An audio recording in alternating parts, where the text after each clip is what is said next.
বৰ্তা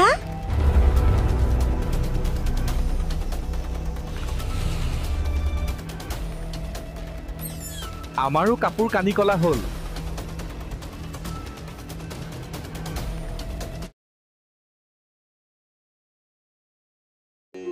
নামঘৰৰ পৰা ঘূৰি আহি দুয়ো এনেকৈ বহি চাহকাপ খাই কথা পাতি আছিলোঁ।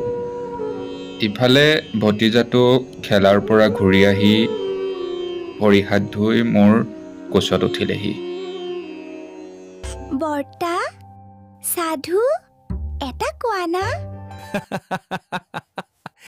আজি মই তোক এখন অৰণ্যৰ সাধু ক'ম।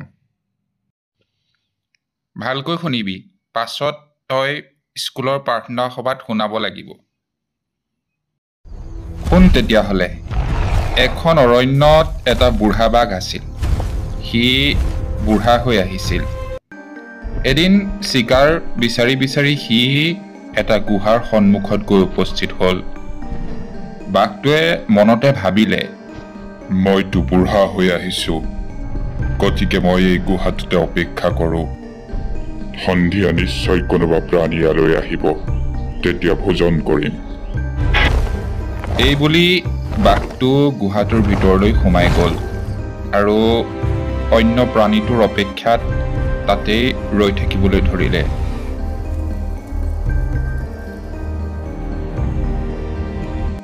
ইফালে সেই গুহাটোত এটা শিয়াল বাস কৰিছিলে। শিয়ালটো সন্ধ্যা ঘূৰি আহি বাহিৰত বাঘৰ খোজ দেখি ভাবিবলৈ ধৰিলে, নিশ্চয় কোনোবা ভিতৰত আছে। শিয়ালে বুদ্ধি এটা পাঙি মাত লগালে, ৰা গুহা আনকালচোন মই আহিলে আহক মহাৰাজ বুলি মাতা। আজি কি হ'ল? ইফালে বাঘটোৱে ভাবিলে, আজি মই গুহাটোৰ ভিতৰত সোমাই থকাৰ কাৰণে ভয় খাই গুহাটোৱে চাগে নাই মতা আজি। এই বুলি বাঘটোৱে নিজেই মাত লগালে, আহক মহাৰাজ, সোনকালে আহক। ভিতৰত বাঘটোৰ মাত শুনি শিয়ালটোৱে গম পাই গ'ল যে ভিতৰত বাঘটোৱে তাক খাবলৈ ৰৈ আছে। সেয়ে সি ক'লে, মূৰ্খ বাঘ, গুহাই কথা কোৱা, ক'ত শুনিছ গুহাত? তই আছনে? মই প্ৰমাণহে চালো। বাঘটোৱে লগালগ শিয়ালৰ পিছা ল'লে, কিন্তু শিয়াল গৈ কোনোবা দূৰ পালেগৈ।